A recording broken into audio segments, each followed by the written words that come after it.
ABML Morning Update. As it became clear that the war is not heading for resolution, market whiplash continued through last week. Global markets. US markets closed Thursday on a mixed note amid heightened volatility, with Dow Jones declining 0.13%, while S&P 500 edged up 0.11% and Nasdaq Composite gained 0.18%.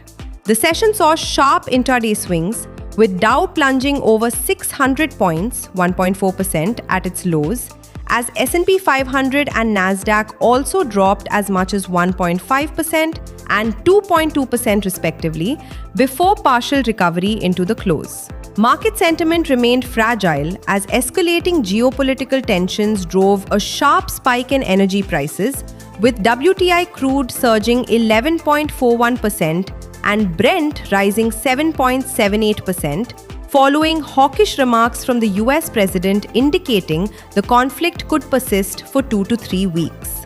The volatility index reflects elevated risk aversion, even as reports of potential monitoring mechanisms in the Strait of Hormuz triggered a late session rebound.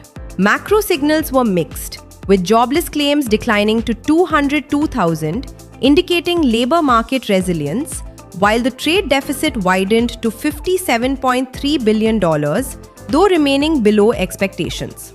European equities ended in mixed territory after a volatile session, with the Stoxx 600 unchanged, recovering from sharper intraday losses as escalating US-Iran tensions continued to unsettle global markets.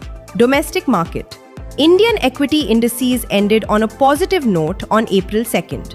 At close, the Sensex was up 0.25% at 73,320, and Nifty was up 0.15% at 22,713. GIFT Nifty trades lower by 72 points at 22,630, signaling a negative start to the trading session. India's manufacturing sector witnessed a marked slowdown in March, with the manufacturing PMI easing to 53.9 from 56.9 in February, broadly in line with estimates, and marking its weakest reading since June 2022.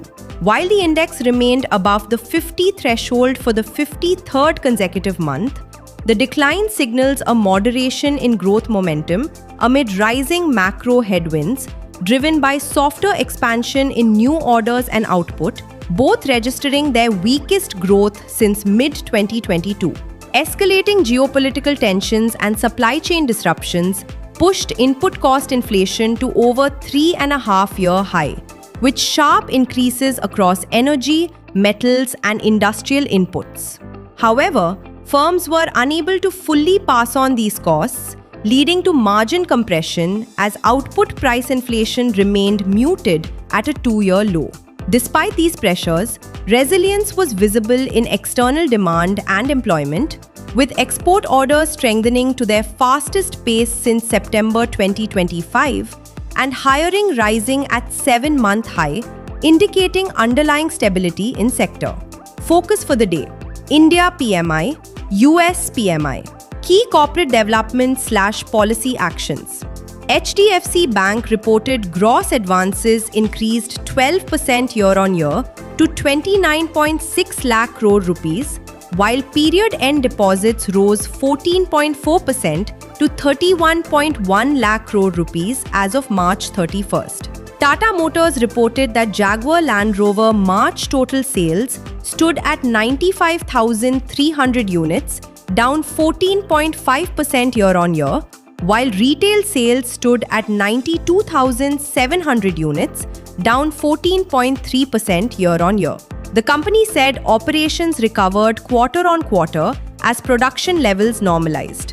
Lupin completed the acquisition of Visu Pharma, integrating a portfolio of 60-plus ophthalmology brands and materially expanding its specialty care presence across key European markets including Italy, United Kingdom, Spain, Germany, and France, thereby strengthening its revenue visibility in high-growth therapeutic segments.